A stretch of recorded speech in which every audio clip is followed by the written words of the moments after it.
All right, so here's a series of related calculations that highlight work energy theorem in the way that you can solve a bunch of interesting things by understanding that energy is conserved and that work causes changes in energies. So here we go. You can read the problem. It says you're playing a pinball machine. To start the game, you pull the plunger back with an average force of 10 newtons for a distance of 0.2 meters. Assume there's no friction in the machine. Now, for some of these answers, it's going to seem a little unrealistic from a pinball machine, but the point is for you to see how energy gets transferred between different types. So here we go. Here's number one. How much work do you do pulling back the plunger? Well, work is equal to force times the displacement times the cosine of the angle between them. Now in this case, you pull straight back and the plunger moves straight back, so the angle is going to be 0 degrees between them, which means they're parallel.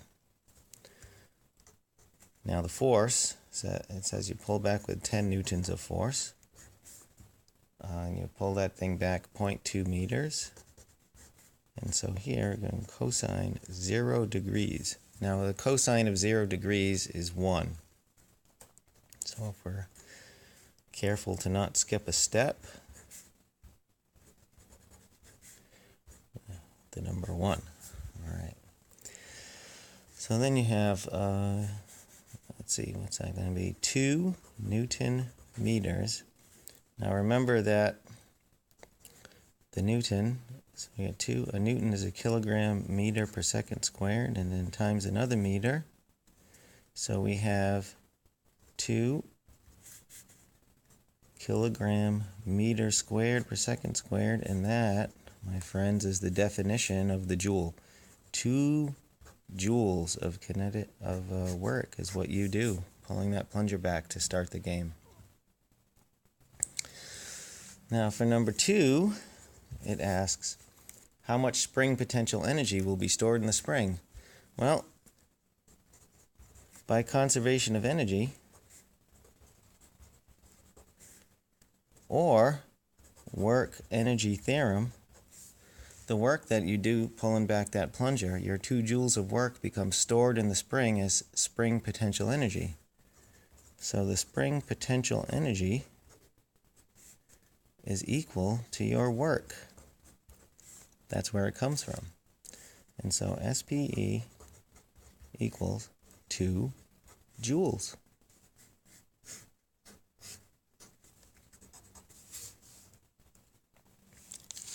Now, what's the spring constant of the spring? Well, we have to refer back to our other formula here. So if the spring potential energy is equal to 1/2 times the spring constant K times the square of the distance which you stretch or compress it, then solving for K, we get 2 times the spring potential divided by delta x squared. So we have 2 times the 2 joules that you loaded into that spring by doing some work, and you pulled the plunger back 0.2 meters, and that whole thing gets squared.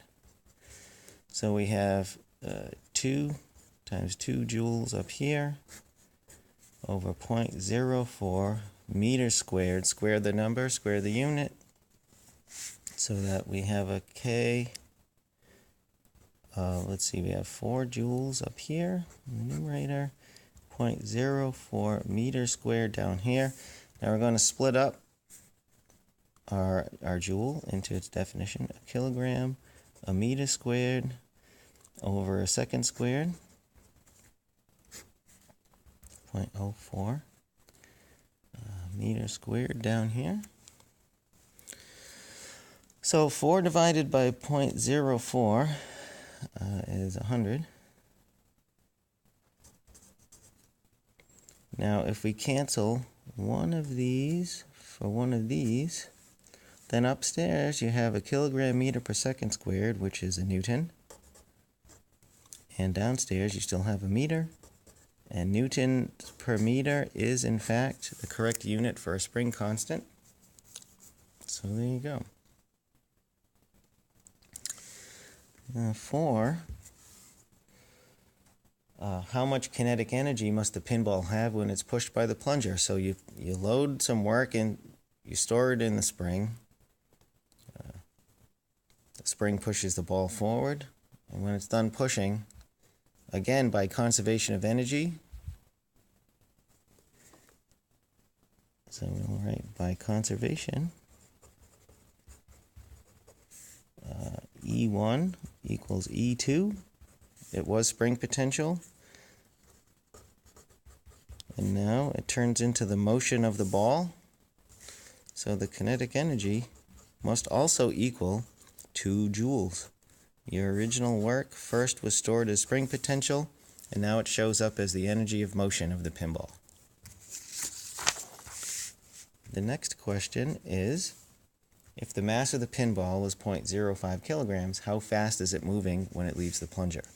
Now, we used to handle these kinds of things with kinematics and Newton's laws, but we have a better tool now, and that's work energy and conservation of energy. So kinetic energy equals 1/2 mv squared.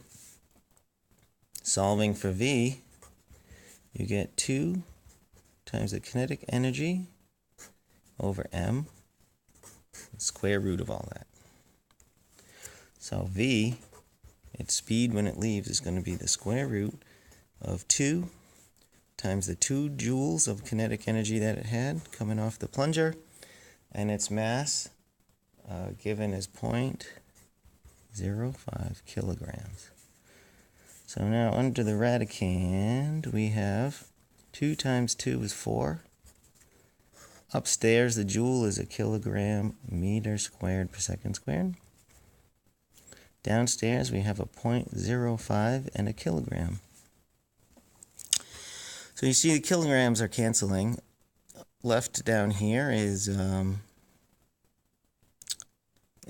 meter squared per second squared. Now we're trying to find the speed, so when we take the square root of that, we will get the correct unit in meters per second.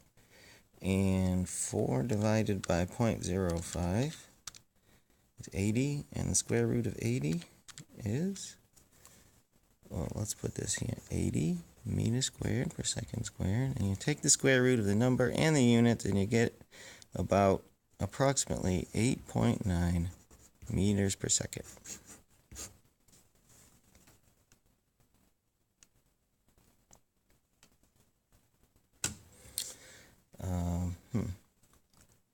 So now, number 6 and 7 are going to go together. 6 and 7. So I'm going to actually tackle 7 first. How much so if the pinball rolls up a curved ramp, how high vertically will it travel? And then at the top, when it reaches its maximum height, how much gravitational potential energy will it have? So now again, by conservation, we're going to equate one energy with another, and it's moving, so it starts with kinetic energy, and it's going to roll up the ramp and turn into gravitational potential energy. And so it had 2 joules of kinetic energy, and that's going to equal its, and gravitational potential energy is what it turns into. So there's your answer to number 7 right out of the gate. It's going to have that much. Think back. You did 2 joules of work, then you had 2 joules of spring potential stored, and then it came off with 2 joules of kinetic energy. It's going to wind up with 2 joules of gravitational potential energy. And then if, so GPE, here's number 6 now, equals 2 joules, and gravitational potential energy is mass times the acceleration due to gravity times the height. Here, we'll do this over here.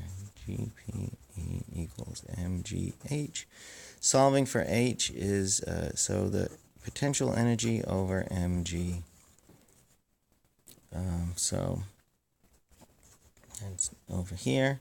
H is going to equal, that's a J, 2 joules. The mass is, what was it? It was 0.05 kilograms. And G is always 9.8 meters per second squared. Let's clean that up. That's a J. So the height is going to equal, we have 2 joules up here. And then down here, we're going to have 0.05 times 9.8 is a 0.49. Unit-wise, we got a kilogram meter per second squared. Now we're going to split up our joule into kilogram meter squared per second squared. And down here, we have a 0.49 kilogram meter per second squared. Now you can see that upstairs and down we have compound fraction. You could do your fraction operations as you see fit, but I see a kilogram over a kilogram, second squared's under, and 1 meter gone, which leaves us now trying to find a height. I'm left with only meters, and that's good. H, the height, equals 2 divided by 0.49 for about 4.08 meters. And that, my friends, is how you do work, energy, and conservation of energy problems.